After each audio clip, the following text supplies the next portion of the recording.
Alright, welcome back everybody. It is December 12th, 2023, and as you can see, there have been a lot of reported earthquakes over the last week. Some of these areas we touched on in a previous video, but we're going to point out two situations that have taken place in the States that could potentially be leading to something much bigger. Now, one of these earthquakes took place on the 10th of December, a 4.2 super rare earthquake for the state of Nebraska, right on the state line of Kansas just to the south. Although there was no significant damage from this earthquake, the important thing here is that it took place. There are a few articles on this situation. This one happens to come from MSN.com, where they explain how rare this is for an area that's not used to getting earthquakes at all. Now, very quickly, the reasoning they're giving for this earthquake, so they say, is that Nebraska isn't on a major tectonic plate boundary as the West Coast is, but it can still have earthquakes. And they say it's a result of rocks breaking and moving underground. So basically a series of cave-ins. Now, of course, that could be the situation, but there's other things going on around this earthquake and in the United States as a whole, and it's a pattern I've noticed following a set of fault lines or high-risk earthquake areas in the United States. We kind of see this arc right here that pretty much goes from South Carolina here, which we see a pretty decent amount of action, especially lately, into the eastern Kentucky, into the eastern Tennessee and Kentucky areas, part of that sticking down into Georgia. And then we have this large fault line here, which many of you know is called the New Madrid fault line, which is said to be capable of producing earthquakes just as large as the West Coast San Andreas fault line. Now, not many people are aware of this situation based on the fact that we don't have a lot of earthquakes in this part of the world, and if we do, they're fairly small. Now, to add to this, there's another area in Oklahoma that kind of dips down into Texas a bit, which kind of gives us this arcing pattern of fault lines in high-risk areas. Now, if we look at the set of earthquakes that were available yesterday,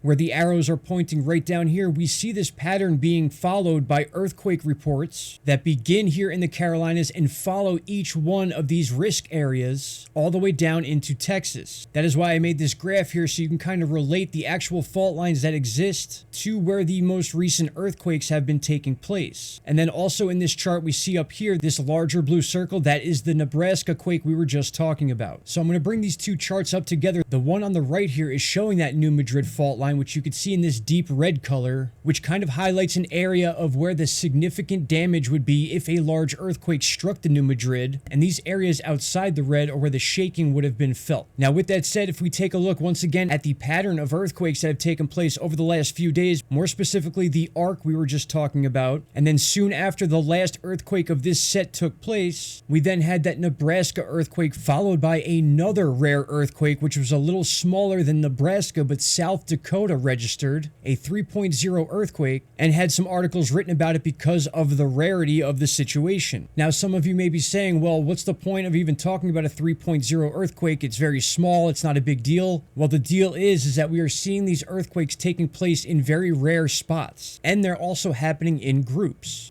And again, these two earthquakes here is the South Dakota earthquake and the Nebraska earthquake, both taking place within 3 hours of each other. So the chances of these two quakes being separate situations or a coincidence is pretty much off the table. These two earthquakes were definitely related to each other. And in my opinion, the reason for that is because of the action we see going on with the arc of earthquakes that began in the Carolinas and then arced all the way down into Texas, where there is a massive oil drilling operation, which then in turn can force pressure in two different directions, one being up towards the East Coast, and then the other direction would be up right in the areas in which the Nebraska and South Dakota quake took place. Now, keep in mind, we also have the West Coast with all of its shaking going on constantly, with much of that pressure being pushed in this direction across Texas and then back into our arc. But in some cases, that pressure comes up north and exactly where the situation take place with South Dakota and Nebraska. So with all this information in place, these rare earthquakes that have taken place over the last few days can sort of be explained by action going on in other rare places, which then leads us to wonder why these earthquakes are taking place to begin with. Now, in an upcoming video, as I've explained in the past, I'm going to talk more about how I believe the sun is the main culprit in all of these situations, and the fact with scientific backing that the Earth's magnetic fields are weakening, which allows these solar eruptions to hit Earth and affect things like earthquakes and volcanoes on a much bigger level. All right, my friends, that's what I got for you for today. Please tell me your thoughts down below. Shout out to Canada, and I'll see you all in the next video. Take care. Bye-bye.